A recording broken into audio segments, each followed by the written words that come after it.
Salut mes petits potes. Ce vidéoprojecteur Wanbo T2 coûte moins de 200 € et franchement il envoie du lourd. Bonne image, bon son, mais est-ce vraiment une bonne affaire? Je vous dis absolument tout.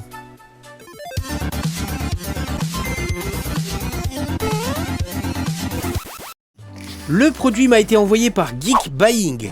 C'est un site de confiance, je vous ai mis le lien en description. Mais restez jusqu'à la fin, nous allons mettre le Projo dans toutes les situations pour vous permettre un avis des plus clairs. Procédons déjà à l'unboxing.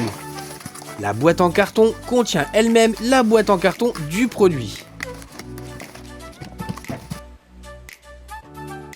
On sort donc la petite boîte. Elle est plutôt jolie avec la photo du projecteur dessus. Elle peut d'ailleurs nous rappeler l'emballage de produits Apple et il en ressort un aspect assez quali. En ouvrant délicatement la boîte, on découvre que l'intérieur est bien protégé. Première chose sur laquelle on tombe, il s'agit de la notice d'explication. On tombe ensuite sur la petite boîte d'accessoires comprenant la télécommande. Une télécommande assez compacte sur laquelle on retrouve la plupart des fonctions classiques telles que le volume, paramétrage, etc. mais aussi un accès direct à Netflix, YouTube, Disney+, et Amazon Vidéo. On déballe à présent le principal, c'est-à-dire le projecteur. Déjà visuellement, j'adore le produit. Il est design et s'adaptera à la plupart des intérieurs. Sur l'avant, on retrouve la lentille, ainsi que des capteurs. Au dos, deux haut-parleurs latéraux, ainsi qu'un petit caisson pour les basses. Sur le dessous, une entrée HDMI, un port USB et une sortie mini jack. Et enfin l'alimentation.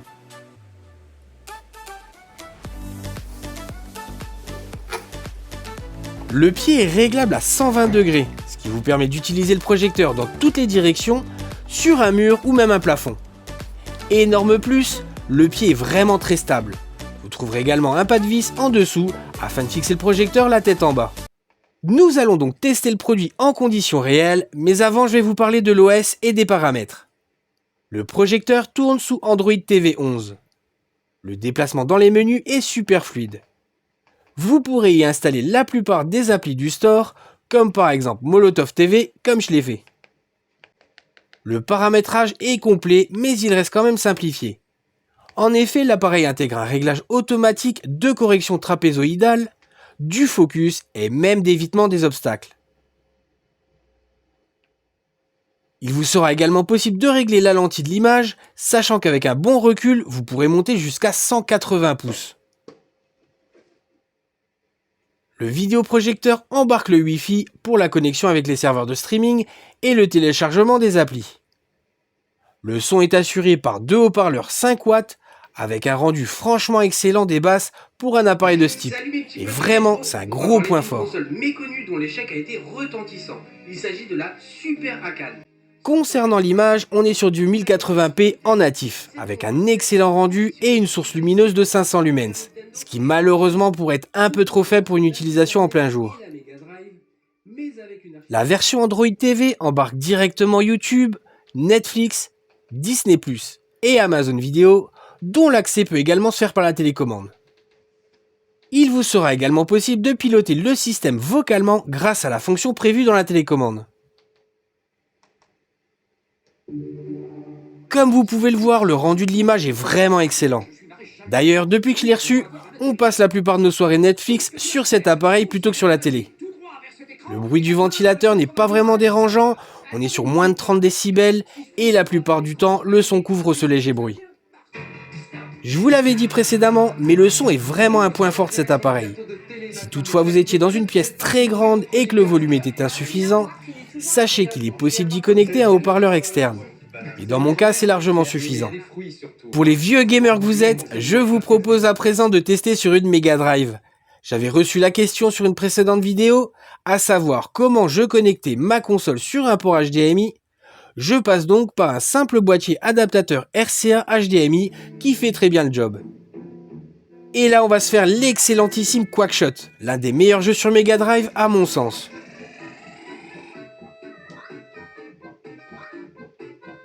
La taille de l'image projetée est vraiment impressionnante. Les couleurs sont bien rendues et les contrastes sont au rendez-vous, ce ce qui est super important pour un jeu Disney souvent haut en couleur comme celui-ci. Sur ce vidéoprojecteur, les mouvements restent fluides et le léger grain rétro des graphismes ressort parfaitement.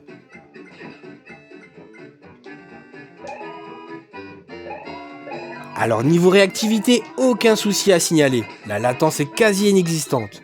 Les tirs répondent au quart de tour, ce qui est l'essentiel. Et côté son, c'est une vraie surprise. Les basses des explosions sont bien présentes, et la musique 16 bits garde toute sa puissance. Passons à un monument du beat'em up, Streets of Rage.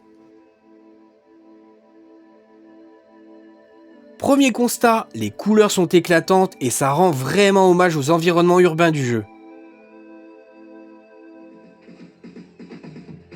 Les sprites des personnages sont bien nets et les animations restent fluides même en grand format. On ne perd rien en qualité, ce qui est franchement cool pour un projecteur dans cette gamme de prix.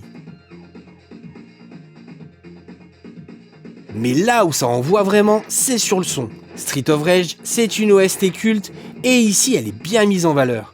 Les basses sont bien présentes, ce qui renforce les musiques et les impacts des coups.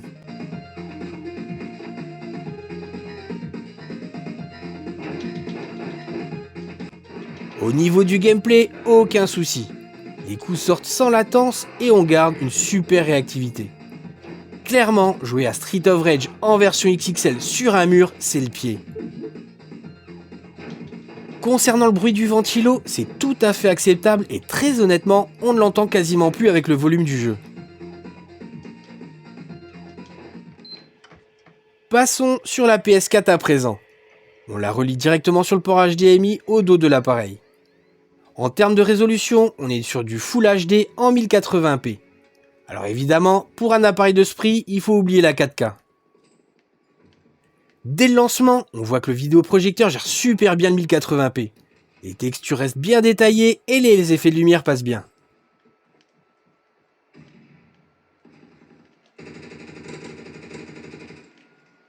Côté latence, je ressens pas de décalage notable entre mes actions et l'affichage à l'écran. Côté son, c'est toujours excellent, les explosions et les tirs sont renforcés par les basses. C'est incroyable ce que ces deux petits speakers peuvent rendre. Alors un petit détail, si vous entendez un bruit d'avion sur la vidéo, je vous rassure, il ne s'agit pas du ventilo du projecteur, mais celui de ma PS4.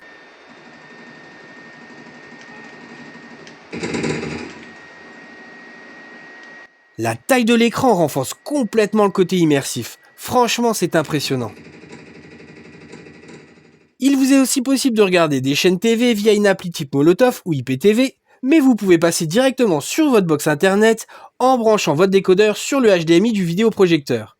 Rien à redire sur la qualité d'image, c'est vraiment propre et on retrouve l'ensemble des services de notre fournisseur d'accès. Demain soir à 21h10 sur France 2. Alors ma conclusion, le Wanbo T2 est vraiment un produit d'excellente qualité.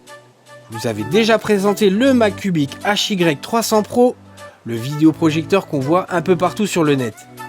Mais un comparatif entre les deux n'aurait pas été très pertinent.